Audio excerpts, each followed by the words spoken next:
Let's keep it real. Like, we're sisters. We have like times where we're like best friends, and then we have times where we're like, I can't stand her. Yeah. Hi, my name is Rikki. And I'm Rachel. We're sisters. And we founded Nappy Head Club, which is a lifestyle and clothing brand that affirms Blackness through messages that celebrate and affirm our identity. How would you describe our relationship growing up? Got to spend like our summers and holidays together. And I feel like Dad's house was always like so much fun. I feel like that's where we just like let loose and got into a lot of trouble.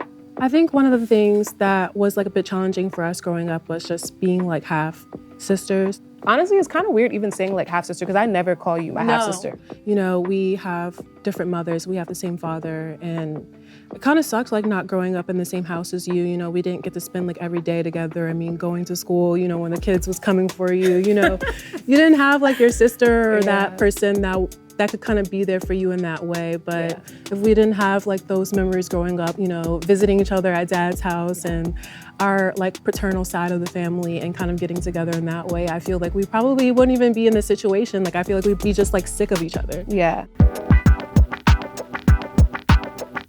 What do we have in common? We literally have so many things in common. like, where do we even begin? I don't know.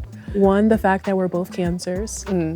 We pretty much are the same person. Like, boom. Like, literally, look at our rings right now. Look at the palette. Look at the palette. I mean, we both like photography, art, creative direction. Being the oldest of the whole clan, I feel a little bit of like a pressure to kind of like be responsible or like set good examples, but at the same time, like also set bad examples. So like, don't do that, or like do it, try it, and then like don't do it again. Yeah. I have to come to the table a certain way, or like make everyone feel like they can trust me or lean on me, or, you know. I feel like I kind of have like middle kid syndrome. Then you are a middle child. I've never thought about that. I'm like smack dab in the middle. I feel like that kind of makes me a little bit more reckless. Yeah.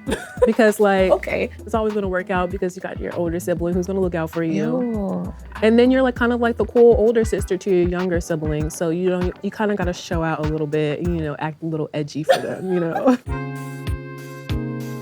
What was it like when we like kind of first started the brand? In the car on the PCH, and we're going to do some sister shit. Malibu. Going to Malibu to take some pictures.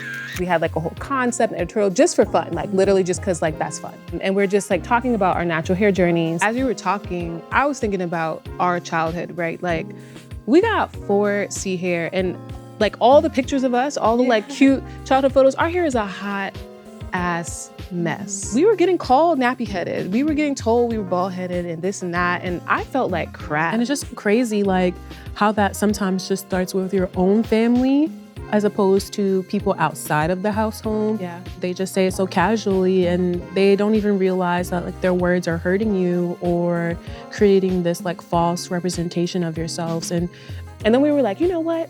We need to make a club for people like us. Let's call it like the BDB club. Let's call it the, when my hair gets wet, the it 4C shrinks. only club. Let's call it the 4C only club. Let's go back to the roots. And then we started the Instagram.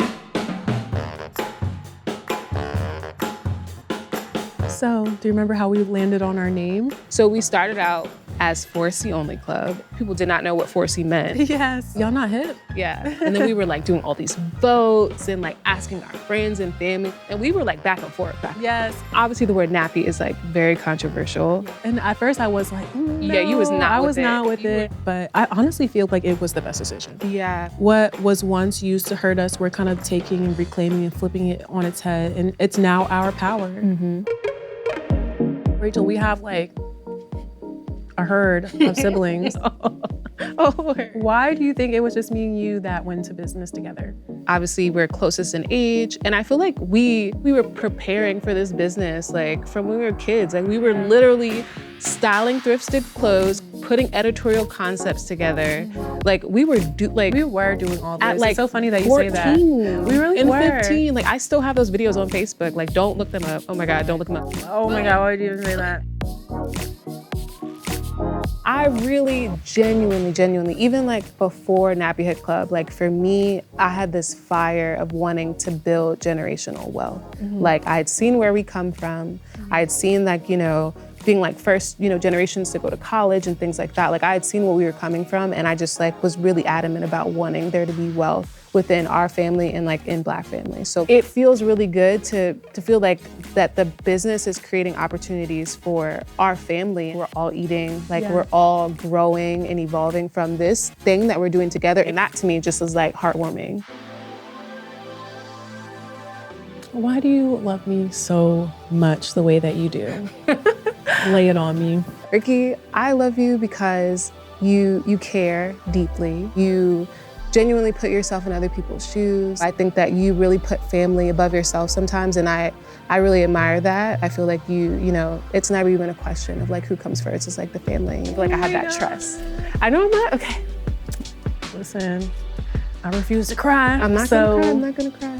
What do you love about me? I mean, aside from you being like one of my biggest inspirations, you know, I feel like you've always had my back, like no matter what. Like even from when we were kids, like, you know, I'm sure I was like the annoying sister who just wanted to be up your butt and like literally do everything that you do. But like, I feel like you've never pushed me away. It's just that unconditional love and support that you shared with me my whole life that just makes our relationship what it is. And I'm just so appreciative of you.